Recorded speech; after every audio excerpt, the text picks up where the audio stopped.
A gente fala muito de intercooperação, né, Paulo? É pegar o potencial de cada ramo que a gente chama do cooperativismo e entre eles acharem negócios, né, que estão atrelados. Isso vem muito do cooperativismo exatamente por isso, pela natureza de que a gente precisa fazer todo mundo crescer junto. Não adianta só um ramo crescer e eles acabam trazendo todo mundo na baila junto.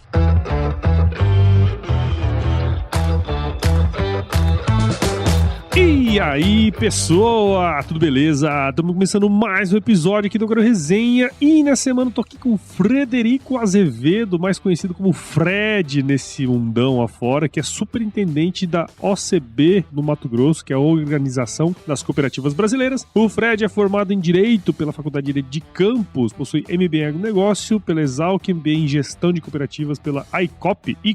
Fred, muito obrigado por participar aqui com a gente, cara, seja super bem-vindo ao AgroResenha Podcast. Tamo junto, Paulo. Obrigado pelo convite pra gente falar um pouquinho aí sobre a nossa carreira e principalmente sobre o cooperativismo, né? Que é o grande mote da nossa carreira agora e um grande papel de desenvolvimento do Estado aí. Verdade, né, cara? A hora que a gente para analisar todos os países que têm grandes produções agropecuárias, as cooperativas são sempre fortes, né, cara? São sempre fortes, Paulo. E assim, a gente tem um pouquinho de tempo aí que a gente tá acompanhando mais o cooperativismo mais forte, um sistema muito bem estruturado, muito forte e que gera muito resultado pros cooperados, né? E eu acho que esse é o principal papel. Legal. Organizar a produção e gerar resultado para os cooperados. Bom demais. E para você que está aí ouvindo, já sabe que no AgroResenha a porteira não tem tramela para quem busca se informar sobre assuntos ligados ao agronegócio. Então não sai daí, que você já viu, né? Um bate-papo aqui vai ser muito legal. Firma o golpe, porque nós já estamos de volta.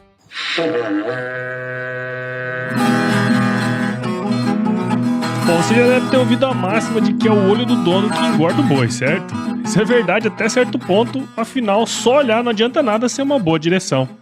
Com base em valores como honestidade, qualidade, inovação nos produtos e excelência no atendimento, a Nutripura, que há quase 20 anos atua no segmento pecuário, te dá essa direção, oferecendo os melhores produtos e serviços aos pecuaristas, garantindo resultados positivos não só no campo, mas principalmente no bolso.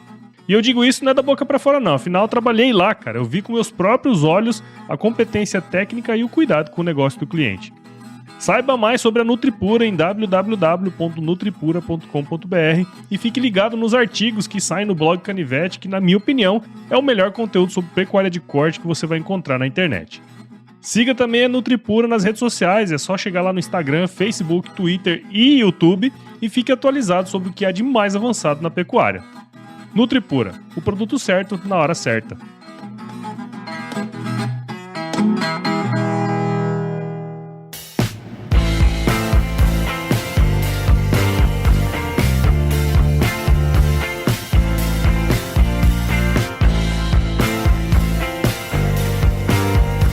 Muito bem, estamos aqui de volta com o Fred. E pra gente começar essa resenha aqui, Fred, conta um pouquinho da sua história pra gente, cara. Vixe Maria, a história é longa, comprida do meu tamanho. Senta que lá vem a história. Senta que lá vem a história. Você não sabe, você não está aqui vendo, mas o Fred mede ao dobro do que eu meço. O maior superintendente dos cooperativos do Brasil. Pelo menos no tamanho, no resto eu tô tentando chegar lá. A piada, pessoal, porque eu tenho 2 metros de altura, então a piada é pronta já. Mas, Paulo, a minha carreira começa, né? A gente vem aí já de uma tradição familiar, digamos assim, de participação em entidades e tudo mais. O meu pai foi fundador aqui do antigo clube de dirigentes lojistas, né? Aqui em Cuiabá, que depois virou o que a gente conhece hoje como CDL, né? Que é a Câmara de Dirigentes Lojistas, que é uma entidade de representação, né? Do sistema de comércio brasileiro, né? No caso, meu pai ajudou a fundar aqui no Mato Grosso, lá nos idos de 72 ou 73, se eu não me engano. Então, meu pai sempre esteve envolvido com isso, né? Meu pai era lojista, né? E ele entendia a importância de discutir, né? E tratar de assuntos de forma governamental. Depois, na minha carreira pessoal, aí eu fui fazer direito no Rio, me formei, voltei para Mato Grosso e comecei a atuar no escritório de advocacia com algumas empresas, né? De porte nacional aí, como Sicredi, Bernec, né? O escritório atendia essas empresas. E no meio desse caminho, a gente acabou também, né? Estando junto aí e entendendo um pouco mais essa importância da participação, né? E da representação de entidades, né? Eu acabei fazendo parte de diretoria de OAB durante um tempo, né? E aí, exatamente por isso, né? Entendendo que, assim, quando você representa um setor, né? E quando entra uma OAB, uma OCB, uma ProSoja, uma FAMATO, né? Uma COBAG ou qualquer entidade de representação de classe, você tira, né, a pessoalidade, né, de uma empresa ou de uma pessoa que está com um problema, precisa de uma solução, e traz isso para uma entidade que representa isso, né? E a partir disso, né, depois de um convite, né, de até numa mudança de carreira mesmo, de sair do escritório de advocacia, né, de sair da advocacia tradicional, digamos assim, e passar para a parte de representação, eu passei um período na ProSoja Mato Grosso, né? Foi onde a gente se conheceu. Onde a gente se conheceu, né? Eu fui gerente de relações institucionais da ProSoja Mato Grosso quase 4 anos. Depois me desliguei e fui para o setor de revendas agropecuárias. Fiquei 1 ano na Andave, Mato Grosso, e na CEARPA, né? Que é a entidade de representação do setor de revendas agropecuárias e insumos aqui no Mato Grosso. Depois recebi um convite, né? Para sair do Mato Grosso e dar outros ares e ir para o Mato Grosso do Sul, né? Lá com o pessoal da ProSoja Mato Grosso do Sul, lá já na função de executivo. E encerrada a pandemia, eu voltei para Mato Grosso para tocar a OCB Mato Grosso, né? Que é a entidade de representação das cooperativas aqui no estado hoje. É um trabalho que está super bacana, uma diretoria muito alinhada com os propósitos do que está estruturado aí. A gente está vendo um crescimento bastante forte das cooperativas, não só no estado de Mato Grosso, mas de forma geral no Brasil inteiro. Legal. E, ô Fred, eu queria explorar um pouquinho essa sua mudança de carreira lá no início, né, cara? Porque assim, você foi fazer direito lá em Campos e tal. Depois, pô, tava ali. Eu imagino que para um cara que faz direito e trabalha no escritório, começa a atender contas, né, e empresas que são boas empresas. Cara, sei lá, pra mim é quase como se fosse vamos dizer, uma realização, né? Você tá ali na profissão que você escolheu, e aí de repente, pô, surge, pinta uma ideia de, pô, vou trabalhar na ProSoja, gerente de relações institucionais e tal. Qual que foi o momento que você falou assim, cara, o agronegócio pode ser que seja uma boa pra mim? Qual que foi o estalo que você falou assim, vou topar o desafio? Bacana. Paulo, assim, ó, quando a gente faz direito, a gente estuda, né, e a gente, principalmente para quem advoga, você vê muita situação de interpretação de leis. Isso é natural para quem trabalha com direito, né, especificamente com advocacia. E muitas vezes eu via interpretação de lei que a gente olhava que era diferente do que o que a gente chama do espírito da lei, né, de quando o legislador lá foi fazer a lei. Ele pensou uma coisa, às vezes a gente via muita desvirtuação do que foi o objetivo da lei inicialmente, né? E de alguma forma, quando você vem para uma entidade, não é que você faz lei, mas você defende um setor e você consegue estruturar e mostrar para os legisladores, né, para autoridades e tudo mais, o impacto daquela decisão, né? Então, eu vou citar um caso bem próximo que aconteceu agora há pouco mais de um ano e pouquinho, por exemplo. A gente teve uma mudança da questão da tributação de fertilizantes no Brasil, né? Era isento, depois passou a ter uma cobrança de tributação. Houveram, por exemplo, demandas lá para a OCB, né, e a gente fez um trabalho conjunto com outras entidades, porque isso não impactava só as cooperativas, era um setor inteiro, né, de avaliar o seguinte, falar, olha, esse impacto dessa mudança de legislação vai causar um prejuízo de X bilhões, né, pro produtor. O que isso ia impactar na ponta? O produtor ia produzir menos, porque isso daí a conta não fechava. E, na verdade, vim para as entidades, teve um pouco, né, e conversando com alguns amigos, né, e como eu fiz parte de OAB também, a gente sabe como é que funciona isso, foi assim, pra gente de verdade querer melhorar e fazer um país diferente, a gente precisa participar mais do processo legislativo, né? Então, de novo, sugerindo alterações, acompanhando legislação, porque isso era o grande mote, né, lá digamos assim, nessa primeira parte de representação institucional, exatamente porque também, né, a gente tem que lembrar aqui que nessa parte lá atrás, né, existia uma preocupação muito forte da entidade na época que eu estava, com a preocupação nessa produção de leis, né, o que essas leis impactavam na produção no dia a dia, né, e era o principal core da nossa área lá. Então foi bacana, né, nesse sentido, mas também me preparou, né, e eu agradeço sempre aí, nunca deixo de lembrar dos meus ex-diretores, ex-presidentes aí, alguns que a gente sabe bem amigo, o Adolfo Petri, né, que é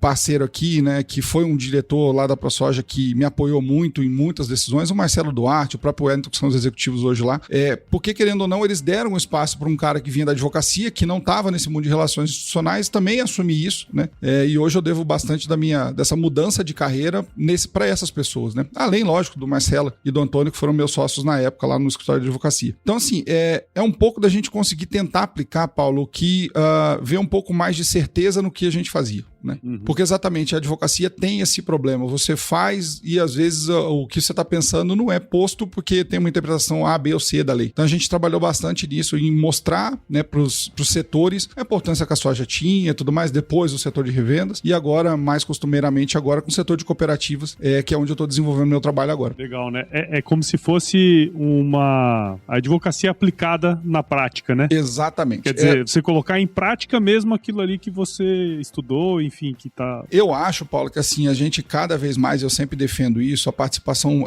não só das entidades, né, mas a própria participação popular na produção de leis, ela é muito importante, né? O seu acompanhamento, se as pessoas soubessem o que o impacto de cada decisão que o legislativo, o executivo e o judiciário tem no dia a dia das pessoas, ele é muito impactante, né? Então, esse acompanhamento inicialmente estava nesse sentido lá, mas hoje o trabalho é muito mais amplo, né? Hoje a gente fala em desenvolvimento de cooperativas, desenvolvimento de negócios, em governança, em avaliação, por exemplo, de ESG, que é um papel que tem sido muito divulgado aí, as empresas e cooperativas também estão sendo cobradas nisso, né? Então a gente sai um pouco aí só do direito, digamos assim, onde eu estava no início, e depois vem para administração, governança, ESG, e abre bem o espectro lá, e com um time bacana que a gente tem montado lá na OCB, que dá bastante suporte para tudo isso que a gente está fazendo hoje aí. Legal, cara, legal. E, cara, uma coisa que é interessante, né? A gente, tanto, acho que eu também acabei trabalhando muito nessas entidades, né? Eu aqui no IMEA na época, agora no AgriHub também, de alguma maneira, você na Andave, a ProSoja,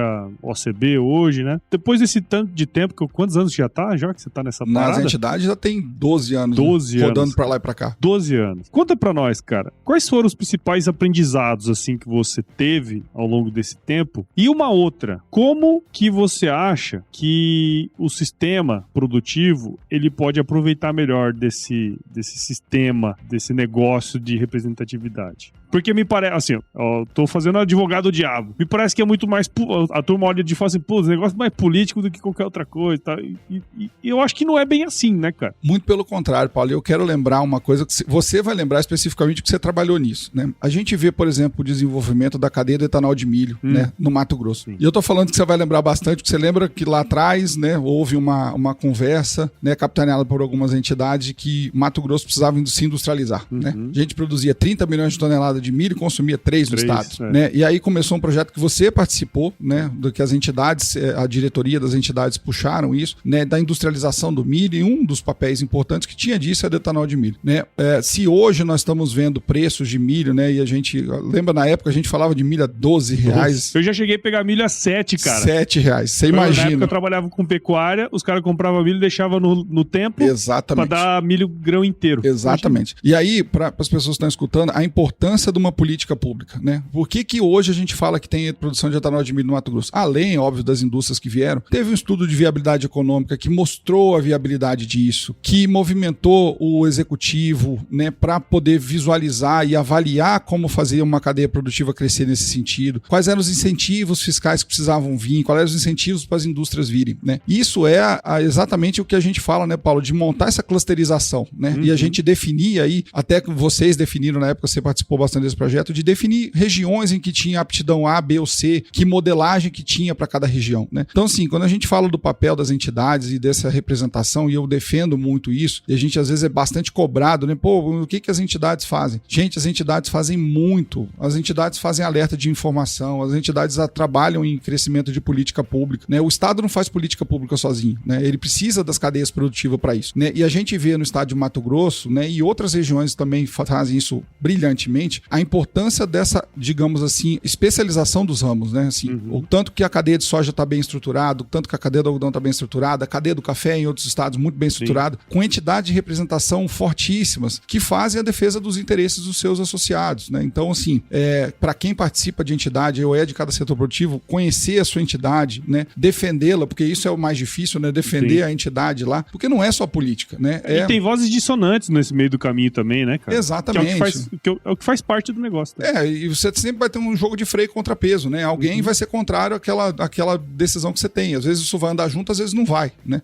E defender a importância disso, de novo, do que a gente tem visto aqui, graças a Deus, pelas entidades que eu passei aí, eu já tive diretores muito bem estruturados e diretorias muito conscientes do seu papel. É exatamente isso, tanto que a gente vê o crescimento. Eu falo assim, Paulo, com muito orgulho, assim, quando eu fui para Mato Grosso do Sul, a gente tinha um desafio lá na ProSoja Mato Grosso do Sul de dar uma pegada boa na entidade lá, né? Eu fui lá pelo Juliano Schmaidek, né, que é diretor lá, do Sindicato Rural de Maracaju, um cara espetacular, e depois foi sucedido pelo André Dobacha, Zalquiano, como você, né, que estão fazendo um trabalho maravilhoso lá, e a gente falava muito isso, qual é a informação técnica que a gente vai dar para o produtor, o que a gente vai mudar na vida dele, que direcionamento de aumento de cadeia produtiva ele vai fazer e tal, porque isso possibilitou o Mato Grosso do Sul saltar lá, no caso, de 2 milhões de hectares de soja, para quase 4, né, em um pouco mais de 3 anos e meio, 4. E aí eu falo a importância das cadeias públicas e das políticas públicas nisso, né? Isso foi muito puxado, Paulo, no Mato Grosso do Sul, por uma política pública estadual de trazer as cooperativas para o estado, né? Estrategicamente elas estavam posicionadas no Paraná e muitas delas montaram unidades no Mato Grosso do Sul, e elas que estão consumindo bastante dessa produção de soja, milho, algodão, pecuária, num processo de industrialização. Então a gente fala, por exemplo, da Coamo, da Vale, da Cevale, né? De grandes cooperativas, vamos lá, do modelo Sul, que foram para o Mato Grosso do Sul, que geraram desenvolvimento para o interior do Mato Grosso do Sul espetacular, né? Então, assim, de novo, como é que isso aconteceu? O setor se uniu, o setor achou uma oportunidade, conversou com o governo do estado, mostrou essas possibilidades e, obviamente, o governo do estado também viu ali uma possibilidade de crescimento para o estado, de um aumento de produção, de verticalização, né? E até aproveitamento mesmo das pastagens degradadas que existiam em grande parte do Mato Grosso do Sul. Então, assim, a importância não é só política, né? Não é só ficar na parte institucional, mas sim de ter lá projetos, né, que são capitaneados pelas entidades para mostrar para o governo do estado a possibilidade dessas políticas públicas. Exato. E a atuação das pessoas é que faz a diferença nesse negócio, né? Então, quanto mais participativos formos, mais vamos ter uma massa crítica mais construída, né, cara? Que vai chegar em projetos como esses, né? Exatamente, Paulo. Porque, por exemplo, falando hoje do cooperativismo aqui, por exemplo, do estado do Mato Grosso, cara, a gente fala muito, eu tenho insistido bastante nisso, né? A força do cooperativismo agro do Mato Grosso, cara. A gente tem, né, aí o último estudo do IMEA que a gente encomendou, saiu agora há pouco mais de 6 meses, de 32% a 38% da produção, dependendo da cadeia produtiva, se é soja, milho ou algodão, passa por dentro das cooperativas do estado, né? Do maior produtor de soja, milho e algodão do Brasil, né? Então, assim, imagina o poder de barganha que essas cooperativas têm e o grande trabalho que elas fazem, né, para os seus cooperados em organização de produção, em organização de compra de insumos, em organização de projetos até sociais, né? Porque isso faz parte do cooperativismo, tá no nossa, além de estar na nossa essência, tá na própria lei, né? As cooperativas tem que fazer, são obrigadas por lei a aplicar 5%, né, das suas receitas no que a gente chama de FATS, que é um fundo exatamente para isso, né, para aplicação social e educação, né? E que é o que eu falo, Paulo, para as pessoas, né, do cooperativismo. Além de gerar o resultado para o cooperado, isso é importante, ninguém aqui pensa em outra forma, as pessoas precisam gerar rentabilidade, né? A cooperativa gera rentabilidade para os cooperados quando bem administrado, e a gente tem visto isso cada vez mais, mas também um impacto social, né?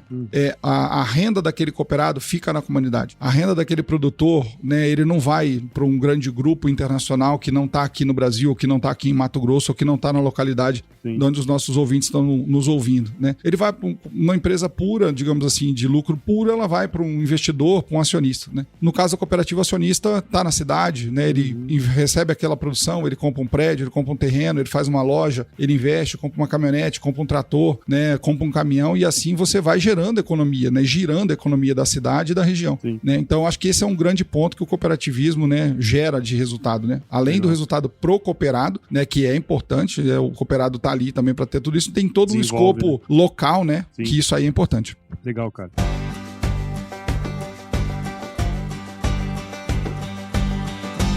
E aí, tá curtindo o bate-papo, cara? Espero que sim. Mas eu tô passando aqui para te dar um recadinho. A missão da Stoller é transformar conhecimento em inovação para a agricultura, gerando valor a todos os envolvidos. Por mais de 50 anos, ela transforma conhecimento em inovação no esforço de impulsionar as culturas a alcançarem seu máximo potencial genético e atingir altas produtividades. E quando se trata de conhecimento, você pode encontrar tudo sobre fisiologia, nutrição e biologia de plantas no podcast Campo On, produzido pela Stoller.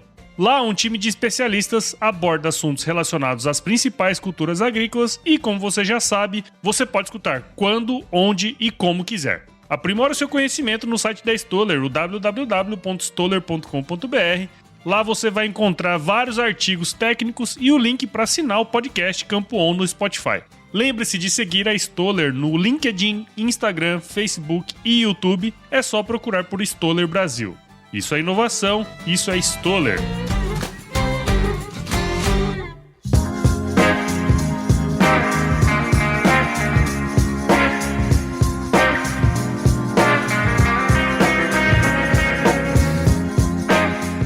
explica pra gente, assim, um pouco como é que é a atuação, né? Porque, assim, uma coisa é a cooperativa se estruturar e começar a operar e tal. Como que a OCB funciona dentro desse processo, assim, cara? Paulo, a gente atua em algumas frentes de trabalho, tá? Quando a gente fala, e eu vou me permitir aqui dividir em dois grandes blocos, né? Que um é a parte da OCB em si, que faz a parte de representação institucional, né? A gente tem também uma central de dados lá, central de inteligência de negócios, né? Exatamente para mostrar para as cooperativas oportunidades de negócio. A gente solta um radar trimestralmente, né? Falando para as cooperativas, olha, existe uma oportunidade de negócio, por exemplo, em compra de insumos, uma oportunidade de negócio em instalação de usinas eólicas, né? Ou outros projetos, digamos, mais simples assim. Mas trimestralmente a gente passa isso para as cooperativas, para elas abrirem o olho para oportunidades que estão na frente delas aí. O acompanhamento legislativo, que é bastante importante, e a situação também do que a gente chama de CSC, né? Que é uma central de serviços compartilhados que a gente está implantando agora, exatamente porque, como eu te falei, o volume de negócios que passa por dentro das cooperativas, Paulo, ele é brutal. Como eu te falei, nós estávamos falando aqui entre 32% a 38% da produção de soja, milho e algodão do estado, cara, passando dentro de cooperativas. É coisa pra caralho, né, velho? É coisa pra caramba, cara. É muita coisa, né? É um poder de barganha, não no sentido ruim da barganha, mas um poder de negociação brutal. Sim, tá louco. O último estudo do IMEA que a gente encomendou, ele puxou, na média, uma redução de insumos entre 12% a 15% para um cooperado ligado a uma cooperativa. Quando você pega alguns insumos especificamente, isso chega a 25%. Então, é um impacto muito grande no custo de produção de uma safra complicada que a gente está vivendo. Os últimos 3 anos, os produtores trabalharam descasados, né, entre o que venderam e o que estava o custo de produção da próxima safra. Nós estamos vivendo agora uma safra bastante preocupante, né, com essa seca aí, né, e exatamente isso, essa força de união aí de redução do insumo, ela é importante e a gente mapeia isso lá. Então, isso está muito no papel da OCB, nesse sentido de unir essas cooperativas, inclusive avaliar, por exemplo, contabilidade conjunta, compra de insumos conjunto, compra de produtos conjuntos. Isso está dentro da caixa OCB, né? Fora desenvolvimento de políticas públicas, de mapeamento de legislação. No outro lado, a gente tem o Sescope, que é o serviço S das cooperativas, né? Que ele trabalha com 3 pilares estratégicos. O primeiro, promoção social, o segundo, autogestão e o terceiro, educação. O que acontece? Com promoção social, Paulo, as cooperativas trabalham, e isso é estimulado pelo sistema OCB, a questão que a gente chama do dia C, que é um dia, né, que a gente fala de cooperativismo, que todas as cooperativas se unem para fazer ações sociais em conjunto, né? Algumas fazem sozinhas, outras preferem fazer em conjunto, e a gente vê um resultado muito bacana disso, né, para as comunidades e para as regiões. Por outro lado, quando você fala de autogestão, é um ponto importantíssimo para as cooperativas, Paulo. Eu vou citar aqui um caso para você específico de Mato Grosso, vou me permitir não falar de outros estados. A gente tem uma cooperativa aqui do estado de produção láctea, que ela tem metade da cidade dela é cooperada da cooperativa. Se essa cooperativa tiver algum problema financeiro ou algum problema de gestão, o que acontece com metade da população do município? A economia do município para. Então, uma grande característica do cooperativismo é esse impacto, também, como eu falei para você, o impacto bom social, né, de quando tá dando tudo bem, mas quando você tem alguma intercorrência, o impacto também é muito grande. Então, esse programa de autogestão é um programa do Sescope Nacional, ele é desenvolvido pelos Sescopes estaduais, né, e aqui a gente, felizmente, teve uma decisão, ele não era obrigatório para Mato Grosso, né, a gente, na última Assembleia Geral Extraordinária que nós fizemos agora, dia 23 de novembro, as cooperativas se juntaram e tomaram a decisão de que todas as cooperativas do estado de Mato Grosso, as nossas 185 cooperativas, sejam elas de que ramo for, do crédito, agro, saúde, transporte, mineração, né, elas vão fazer parte desse programa de autogestão obrigatoriamente. O que esse programa faz? Ele acompanha se a cooperativa está dentro dos preceitos legais, ela acompanha como está a governança dessa cooperativa, se tem já separação de função entre diretores e parte de execução, como que está o conselho fiscal e como que estão os resultados da cooperativa, para que a gente possa ajudar, né, não interferindo no dia a dia da cooperativa, mas sim trazendo insights para as cooperativas de melhoria de processo de gestão. Isso é feito dentro de um processo já certificado pela FNQ, né, que é a Fundação Nacional de Qualidade, que é um processo reconhecido nacionalmente, exatamente para que elas ganhem sistemas e ganhem melhoria de governança. O que a gente tem visto, Paulo, é que cada vez mais a governança precisa ser melhorada e os processos de auditoria precisam ser melhorados. A gente viu casos aí, são públicos o que eu estou falando, né, de grandes empresas com grandes auditorias que tiveram grandes furos de caixa, grandes furos de informação no mercado, e a gente não pode deixar as cooperativas terem isso porque os impactos são muito grandes. Então, essa parte da autogestão, ela é muito importante para o sistema, e a gente, não só para Mato Grosso, mas todo o Brasil, todas as cooperativas aderem a esse programa exatamente via Sescope, né, e em alguns casos no Paraná, especificamente lá, com a OCEPAR, que é onde nasceu esses projetos, né, e aqui um abraço para o Ricken, presidente da OCEPAR, que foi um grande incentivador para que Mato Grosso Grosso, né, também entrasse nessa baila da obrigatoriedade da autogestão, exatamente para que a gente possa cada vez mais gerar resultado para o cooperado, mas também avaliar, né, o crescimento das cooperativas, até num plano estratégico mesmo, onde elas vão chegar. E o terceiro pilar do Sescope é o pilar educacional. Por que o pilar educacional? O Sescope nasce, Paulo, lá no passado, a partir de um problema econômico-financeiro que inúmeras cooperativas no Brasil tiveram. E um dos pilares que se identificou na época foi os cooperados, né, e diretores precisam se qualificar melhor na gestão. Muitos deles eram produtores rurais que se juntaram, montaram uma cooperativa e não tinha uma governança estruturada, não tinha um gerente estruturado, não tinha uma contabilidade estruturada, deu problema, né? Em alguns casos, por algum interpérie, por algum furo, né, financeiro, e isso foi muito impactante. Então, a questão da educação, ela é muito importante para o Sescope, né? O Sescope, hoje, aqui no estado, é capitaneado lá pelo Sadair Mazotti, mandar um abraço para ele também, nosso superintendente lá, meu par, né, que desenvolve esse trabalho lá, exatamente para quê? Para que a gente forneça o máximo de insumos para essas cooperativas, né? Então, estamos falando aí de cursos de alta graduação, né, em pós, em mestrado até, em curso de curta duração para as cooperativas, né? Exatamente para que as direções cada vez mais estejam preparadas para a importância do que eles estão tomando conta, né, desses impactos que tem aí, e também para que eles possam traçar um plano estratégico entre eles, né, de crescimento das suas cooperativas, né? Nós temos um plano ousado como cooperativismo no Brasil, né? Foi lançado esse desafio aí da gente chegar a 1 trilhão de receita até 2027. Nós acreditamos que Mato Grosso, né, e colocamos essa meta para Mato Grosso de 100 bilhões, de renda, né, de receitas para as cooperativas, e a gente acredita que nós vamos conseguir chegar nisso aí com organização, com autogestão e com crescimento, que as cooperativas são excelentes para fazer isso daí. Legal, hein, cara? E é interessante isso que você falou, eu quero puxar aquilo que você comentou antes, do, sei lá, metade de uma cidade ser cooperada, né, cara? Beleza, quando as coisas vão bem, né, ótimo, tudo certo, mas quando vai mal, né, é um impacto muito grande. E todas essas ações, né, de educação, seja de promoção social e tal, isso tudo é autogestão, né, que você comentou, tudo isso é um mecanismo para que não haja problemas, né? Exatamente. É por isso, Paulo, que a gente insiste tanto assim, ó, e as pessoas às vezes me perguntam assim, mas montar cooperativa? Eu falei, montar cooperativa é a coisa mais fácil do mundo. É igual você montar uma empresa normal. Sim. Você vai reunir lá 20 pessoas no mínimo, no caso das cooperativas de produção, vocês vão assinar um estatuto, vão fazer uma assembleia, fazer um estatuto e vai registrar na junta. Tudo bem. Tá montada a cooperativa, juridicamente. Mas e quem são seus sócios? Esses seus sócios têm o mesmo perfil que você? Eles são bons pagadores como você? Eles têm o mesmo propósito? Eles vão usar a cooperativa para barganhar preço no mercado? Então,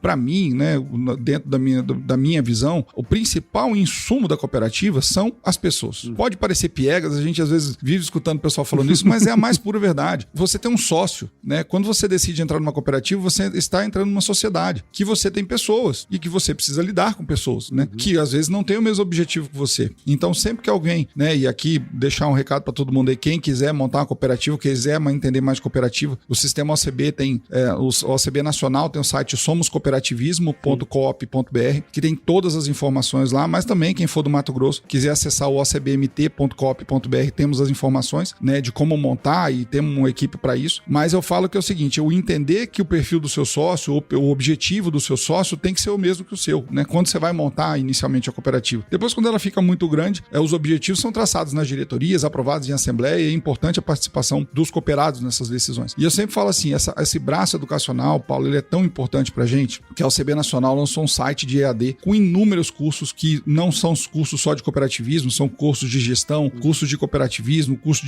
de educação financeira, né, que é outro problema sério que nós temos no país, né? A gente fala tanto de empresa, de crescimento, mas a pessoa às vezes não tá pagando a conta do dia a dia ou tá deixando um furo de caixa lá. Tem vários PF quebrados aí. Tem vários PF quebrados, né? Então, assim, a importância também das pessoas terem conhecimento aí dessa plataforma, que é o Capacita Coop, né, com 2 Os, capacitacoop.coop.br, que tem lá diversos cursos EAD que as pessoas podem se qualificar para entender de cooperativismo, mas não só de cooperativismo, de educação financeira, de gestão, de marketing, né? E tem tudo isso à disposição lá. Sim. Capitaneado por quem? Pelo nosso Sistema S, pelo Sescope, né? E aí reforçar a importância do Sistema S, né, Paulo? Como o Sistema S gera informação, né, para os seus públicos, seja no Sescope, seja no Sebrae, seja no Senar, seja no SESI, seja no Senai, seja no SEST, né?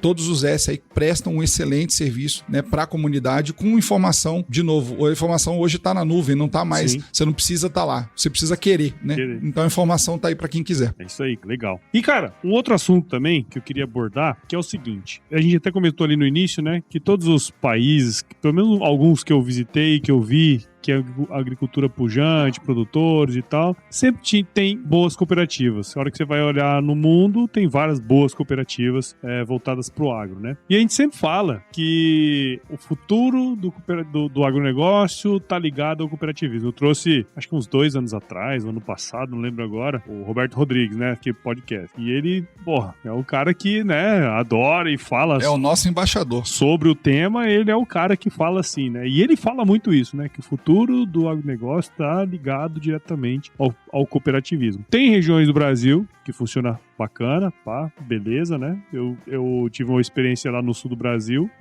de visitar aquela região de Castro ali, um lugar que funciona bem pra caramba, né? Só que em outras regiões a gente percebe que não vai tão bem assim e tal, né? Como que você vê, assim, quais são os principais desafios que as cooperativas, elas enfrentam, né, cara? E o que as boas cooperativas têm feito hoje? Paulo, são 2 situações, né? Primeiro, assim, quando a gente fala desse perfil de onde tem mais cooperativas ou menos cooperativas, a gente tem que lembrar o seguinte, as cooperativas nascem, historicamente, de uma dificuldade, né?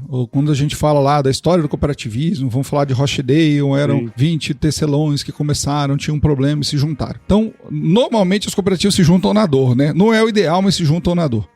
E a partir disso, eles criam oportunidades. E está sempre muito atrelado a ganho de escala. Então, assim, quando a gente fala no mundo, e o Roberto, né, como brinquei aqui, nosso embaixador, ele é muito ciente disso, pelo conhecimento que ele tem. Rapaz, a gente fala assim, a maior produtora de fertilizante do mundo é uma cooperativa indiana. Quando a gente vai, por exemplo, nos Estados Unidos, você tem mega estruturas de cooperativas. A gente estava falando aqui de etanol de milho, né? Vamos lembrar que a CHS, né? A CHS é uma cooperativa. Então, assim, essas grandes estruturas, o que elas ganham? Elas ganham escala, né? Então, assim, o que aconteceu com esse pessoal? Todos eles cresceram no ganho de escala. Começaram pequenos e foram ganhando escala. Então, acho assim, o grande desafio do cooperativismo, né, para formar, é exatamente isso que eu te falei, o perfil de quem vai fazer parte da cooperativa. Tem perfis de pessoas e regiões que às vezes são menos tendentes a estarem juntos, né? E são características pessoais e tudo bem, né? Características regionais. Por outro lado, Paulo, como você falou assim, essa questão do futuro que o Roberto tanto fala do cooperativismo é exatamente pelo seguinte, o que acontece? E sem demérito aqui, Paulo, há nenhuma cadeia produtiva ou nenhuma empresa, né, que não seja cooperativa. Quando a gente vai hoje nas gôndolas dos supermercados olhar a parte, por exemplo, de proteína animal, tá? É muito provável que você chegue lá e veja inúmeros produtos lácteos vindo de cooperativas. Inúmeros produtos de proteína animal, suíno, aves, carne e tal, de cooperativas, né? E por que isso? Porque tem um cooperado que produz uma soja, tem um cooperado que produz milho, tem um cooperado que produz frango, tem um cooperado que produz suíno. E as cooperativas organizam essa compra entre eles de insumos. Então, de novo, o cooperado vê resultado, né? O outro cooperado, que é a cadeia subsequente, também vê resultado. E a cooperativa cuidou dessa estruturação, dessa organização para ir para frente. E como que aconteceu isso? Começa lá no passado, Paulo, com as cooperativas menores que estruturaram essa produção, mas todas elas se profissionalizaram muito. Elas fizeram divisão do que a gente chama da parte de governança para a parte de execução. Então, o conselho de administração, ele decide, mas quem toca o operacional da cooperativa no dia a dia é um presidente executivo, é um conselho específico. E por que a importância disso? Porque você não pode misturar a tomada de decisão estratégica com a tomada de decisão tática. Então, essa separação que a gente chama, né, de funções, ela está muito forte no cooperativismo moderno hoje. E o Brasil adotou isso e a gente vê que as cooperativas do Mato Grosso, que partiram para isso, estão muito bem, né? As maiores cooperativas nossas aqui, você tem lá a diretoria, tudo mais, que tomam decisão, mas a execução do dia a dia está na mão de um executivo, de um gerente, ou de um supervisor, ou de um superintendente, né? Por que isso? Porque aquela pessoa está ali para isso, focada nisso. E, digamos assim, a diretoria está na parte mais estratégica, de avaliar futuro, né? Nessa gestão que a gente falou de tanto de gestão ambidestra, né? Sim. Olhar essa ambidestria do futuro, né? Olhar o que está vindo de oportunidade, fica muito na mão da diretoria, né? Do conselho de administração. Por outro lado, a execução tem que ficar na mão do executivo, do superintendente, ou da sua área executiva, digamos assim. Então, isso tem sido a chave do sucesso das cooperativas, né? E outra, uma situação muito importante, Paulo, transparência. Uhum. As cooperativas têm trabalhado muito com transparência, balanços auditados, balanços disponíveis, né? Mesmo para quem é aí de cooperativa que não seja do agro, de crédito, de transporte, você pode ver que quase todas elas têm BIs estruturados com toda a parte de finanças aparente para os seus cooperados, exatamente porque é público, né? Transparência é um dos princípios, um dos excelentes princípios de governança que nós temos, é a transparência. Então eu vejo dois pontos, né? Essa questão da organização e do crescimento das cooperativas está está muito atrelado a essa profissionalização e também, a gente precisa entender isso também, o setor agro, Paulo, passou por uma profissionalização dos produtores muito forte nos últimos 20 anos, né? Hoje, eu brinco, tem alguns cooperados, né, e dirigentes que a gente conhece aí, que o produtor vai na fazenda fazer a avaliação de pré-plantio, né? Ele vai lá para olhar e tal, mas o plantio em si, é um funcionário dele que está tocando e ele está acompanhando isso pelo tablet lá na casa dele ou no escritório e tocando o negócio dele, né? E ele está avaliando o futuro, está vendo o preço, está vendo o que vai acontecer, está vendo o clima, está vendo a oportunidade. E o que eu tenho falado bastante pro pessoal agora, e eu acho que isso é uma tônica que a gente tem que adotar, né? Na produção primária, né? O Mato Grosso tem muito disso. A gente precisa olhar um pouco mais pro consumo. A gente é muito bom de produzir, mas nós precisamos olhar mais para o que está o mercado vindo, Paulo. E eu vou te falar um cenário que a gente percebeu esses dias. A produção láctea sempre teve uma dificuldade de preço, isso era natural e tudo mais, e naturalmente os produtores, né, e as cooperativas e a própria indústria estavam muito no sentido de leite, creme de leite e adjacências. De uns 4, 5 anos para cá, tinha um produto, um subproduto, né, que não tinha função, né, que era o soro do leite, né, que hoje todo mundo aqui, o Paulo tá aqui sentado com um potinho de whey protein. O whey protein é o soro do leite, meu amigo. Né, que era um produto desperdiçado, que dava trabalho para as indústrias, né? Porque tinha que jogar fora, não tinha o que fazer, dava para suíno, entregava para as indústrias sem custo, né? E hoje virou um produto de coqueluche. Então, assim, a gente olhar essas possibilidades, o que o mercado e o que as tendências de consumo podem vir, Paulo, eu acho que é imprescindível, não só para o cooperativismo, mas para todo mundo, né? Tem muita tendência de negócio, né? Se falou muito dos hambúrgueres vegetais, que era um absurdo. Cara, isso é um potencial enorme pro Brasil. A gente tem inúmeros produtos vindo aí, a indústria é muito boa para isso. E eu acho que nós, né, e aí eu tô falando porque a gente tá no meio dessa cadeia, os produtores precisam olhar um pouco mais disso. E aí esses dirigentes, esses produtores, hoje tá mais entanados disso, sabe, Paulo? Entender o que o mercado consumidor tá pedindo de tendência e o que a gente pode fornecer, porque a gente é muito bom nisso. O discurso de que a gente é o celeiro do mundo não é brincadeira, isso é sério, né? Apesar de todos os pesares e dos impactos infinitos que a gente passa, né, de restrições comerciais que se impõem ao Brasil, que a gente precisa defender. E que eu te digo mais, o cooperativismo para mim, Paulo, é uma excelente saída para essas pressões internacionais. Sabe, eu vejo muitas vezes muitas reclamações de algumas imposições de mercado sobre uma cadeia produtiva, e eu acho que essas empresas querem comprar só desse jeito. Ótimo, não tem problema nenhum, isso é papel delas. Se o seu mercado consumidor quer isso, bacana. Porque tem um outro mercado que não exige isso, que paga a mesma coisa e que pode ser aí uma excelente saída para as cooperativas, né? Ah, mas você está dizendo então que as cooperativas não vão trabalhar dentro disso? Não estou dizendo que não vão trabalhar, estou falando que elas podem ser saídas para falar o seguinte: produtor, se você não concorda com a política de compra do seu comprador, você não venda para o seu comprador tradicional e vai se juntar e vai fazer a venda para quem quer, que não vai fazer aquela exigência de barreira comercial que estão te exigindo. Então, eu vejo muito que o cooperativismo pode ser uma saída, de novo, não de saída errada dessa barreira, mas sim que o produtor seja dono de verdade da sua produção. A gente já cansou de falar isso aqui, né, Paulo? A brincadeira que a gente fazia. Produtor sem armazém é um banco sem cofre. Você lembra que a gente falava isso? Sim. Então, enquanto o produtor não entender que ele não é dono da produção dele, que ele precisa entender, primeiro na ponta da armazenagem, que é imprescindível hoje para qualquer produtor ter. E se for em cooperativa, melhor ainda, preciso fazer a minha bandeira aqui. Mas quanto mais eles tiverem poder de barganha nisso, né, barganha no bom sentido, melhor ele vai ter poder de negociação lá na frente. E aí, de novo, sair do mercado tradicional, né, é importante, né? E a gente tem visto isso para inúmeras coisas, né, Paulo? Nós estamos vivendo a disruptura aí do crédito rural oficial vindo para o FIAGRO, nós estamos saindo aí também de uma movimentação, às vezes, de novo, muito estruturada em trade, que pode ser que saia uma questão de cooperativas, e eu tenho muito claro para mim que, assim, o produtor, de novo, você quer ser dono do seu negócio, entenda onde o mercado consumidor da ponta vai chegar, e o que esse mercado consumidor precisa de você, e se estrutura para fazer isso acontecer, seja em cooperativa, seja em grupo de produtores, seja de que forma que você achar necessário, mas que o cooperativismo pode ser uma excelente fonte para isso, e nós, OCB, estamos à disposição para poder ajudar nisso aí, e isso, fato é. Legal, cara. E faz todo sentido a hora que você vê aí os grandes exportadores de algumas commodities, até produtos acabados, cara, tem muita cooperativa. Eu fui buscar aqui, a hora que eu perguntei pra você, a Fonterra, lá na Nova Zelândia, que produz leite em pó, né, e vende no mundo inteiro. Então, assim, tá cheio desses exemplos, né, cara? Então, acho que é legal você ter falado isso aí, porque é uma questão de organização, obviamente, né? Mas tem muitas oportunidades ainda a vir, né, cara? Eu acredito exatamente nisso, Paulo, porque assim, ó, tanto Papati, a gente tá falando mais de agro aqui, né? Mas assim, eu queria te falar, por exemplo, olha, uma estrutura muito bacana que a gente tem visto aqui, que são as cooperativas minerais, tá? Que hoje estão se organizando, obviamente, para fazer a exploração de ouro, porque é um carro-chefe para eles. Mas eu vou te falar uma coisa, por que produtores ainda não se uniram, por exemplo, para montar uma cooperativa mineral para exploração de calcário, por exemplo, que é um item de grande importância pra gente? Esses produtores não poderiam estar se juntando? Você não precisa montar uma cooperativa especificamente para isso, né? As cooperativas que nós temos hoje aqui não poderiam estar se unindo para falar de bioinsumos, né? Para produzir insumos de larga escala para si. Como grupos grandes que a gente tem aqui, que a gente sabe que tem ficado excelente o resultado, né?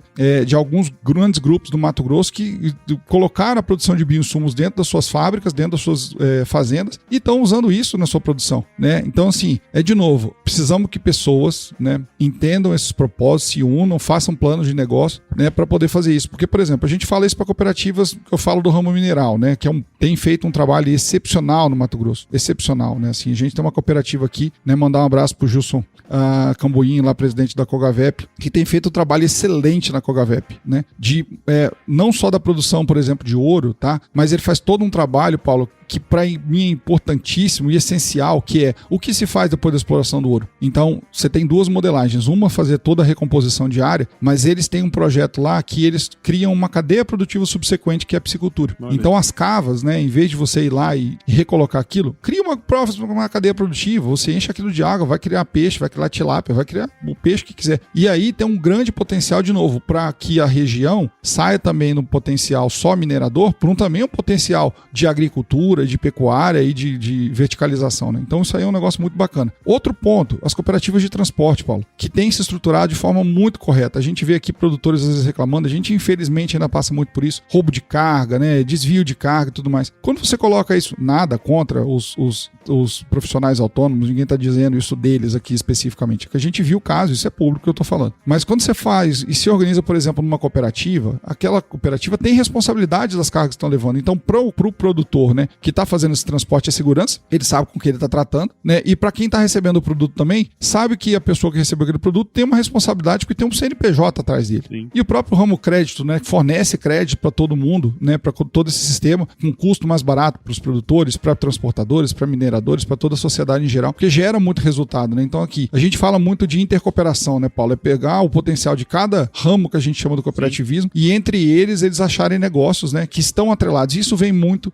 do cooperativismo exatamente por isso, pela natureza de que a gente precisa fazer todo mundo crescer junto. Não adianta só um ramo crescer e eles acabam trazendo todo mundo na baila junto. Muito bom, hein, Fred? Demorou, mas aconteceu, né, cara? Que bom que deu certo de você vir aqui conversar com a gente, cara. Espero que quem esteja do outro lado tenha entendido um pouquinho mais sobre cooperativismo, sobre oportunidades, né, cara, que o cooperativismo pode trazer pro agro e para outros setores que também beneficiam o agro de alguma maneira, né, cara? Então, muito obrigado e parabéns aí pelo seu trabalho, velho. Que isso, Paulo. Estamos sempre à disposição aqui e falar para todo mundo aí. Paulo é um grande amigo, né? A gente aprendeu a virar um grande amigo, trabalhando bastante coisa junto. Verdade, e eu tô muito feliz, cara, de ver onde tá indo sua carreira, seus propósitos, né? Eu acho bacana, né, a gente ver gente boa produzindo pra gente boa, né? Eu acho que você é a representação bastante disso, cara.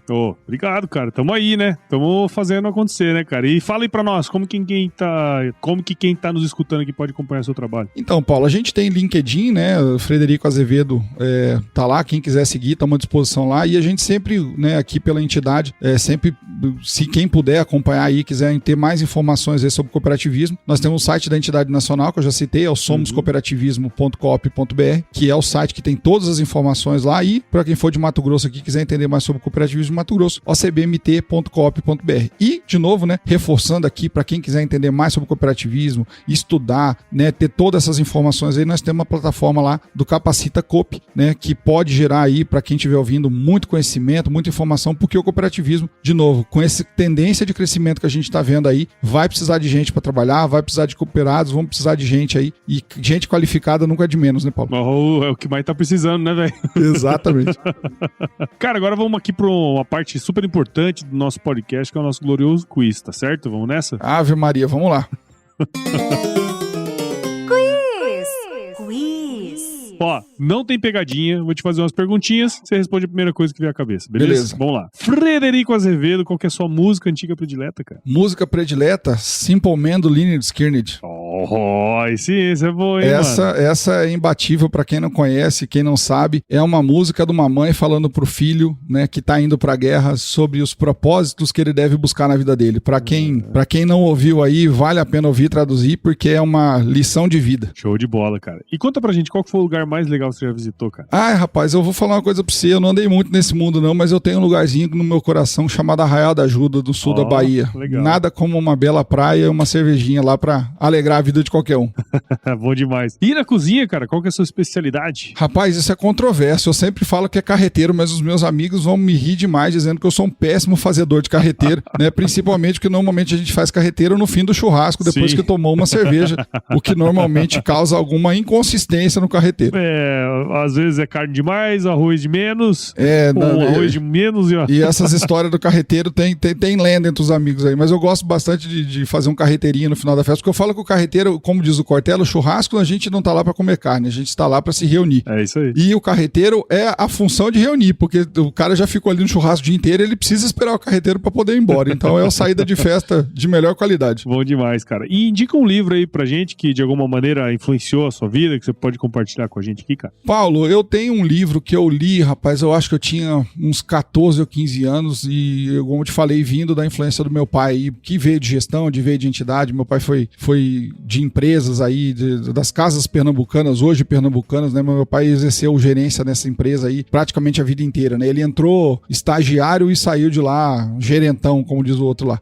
Né? E quando eu tinha acho que uns 14 ou 15 anos, um dia ele chegou em casa e me deu um livro do Dale Carnegie. Olha Como aí. Fazer amigo e influenciar pessoas no mundo dos negócios. Esse livro aparece muito aqui, viu, velho? Esse livro aparece muito, provavelmente todo mundo já leu, mas eu te falo que além dele tem um livro nacional bastante legal, cara, que é o Pense Grande, né? Que é o livro lá da história do grupo Lehman, né? Da turma da Ambev lá, né? Que traz muitos insights, né? E vou te falar mais uma também, o livro do Abílio Diniz é espetacular, né? Legal. Entender todo o processo para um homem do perfil dele, do tamanho dele, do que ele era, para ele sair, né? E entre aspas, abrir mão de toda a empresa que ele ajudou a formar, que ele fez, né? E que mundo que o Volta dá, né? Agora tá ele, né? Neste momento, talvez voltando pro grupo Pão de Açúcar, né? Porque toda a história com a Cassino não deu certo, né? Pelo menos é o que o mercado comenta. Então são 3 grandes livros aí, bacanas pra gente entender, porque a gente fala muito de ler coisa de fora, sabe? E a gente precisa valorizar mais, Paulo, os nossos empreendedores, os nossos empresários, que o cara ser empresário no Brasil, rapaz, ele é empresário em qualquer lugar do mundo. Lá fora é fácil, aqui que o negócio pega. É verdade, cara, muito bom. E agora uma mais filosófica, Fred, que é o seguinte, se você se encontrasse com o seu eu de 17 anos hoje, cara, qual seria o melhor conselho que você se daria? Ai, Paulo, essa é pegada, hein? Mas eu vou te falar uma coisa, de novo, né? As histórias da onde a gente vem aí pra trás. Eu tenho alguns amigos de muitos anos aí, um deles falava um negócio muito sério pra gente, né? Entre amigos, assim, né?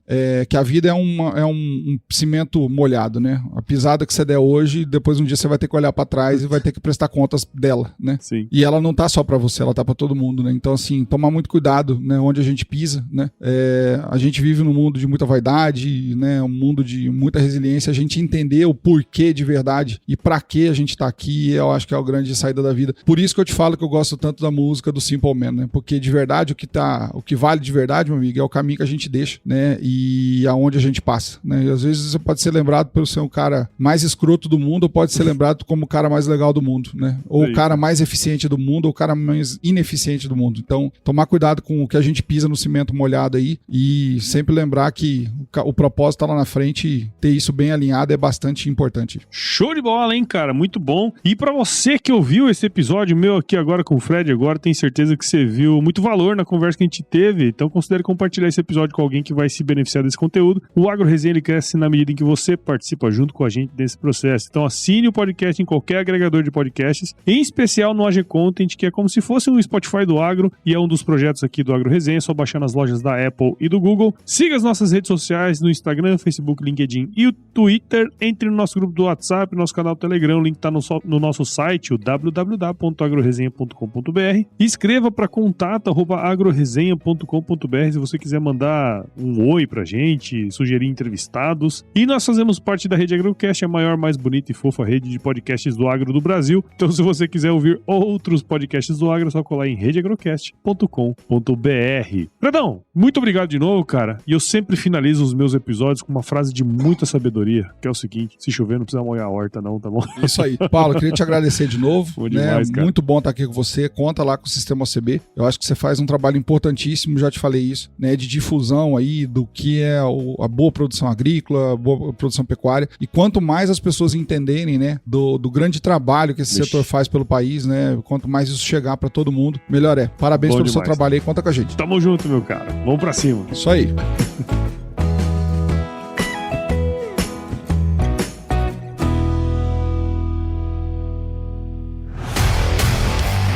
E aí, você gostou desse podcast? Se gostou, considere compartilhar esse episódio com alguma pessoa que irá se beneficiar desse conteúdo e nos ajude a alcançar ainda mais pessoas. O roteiro e a apresentação desse episódio foi do Paulo Ozaki, a produção do Agro Resenha e a edição do Senhor A.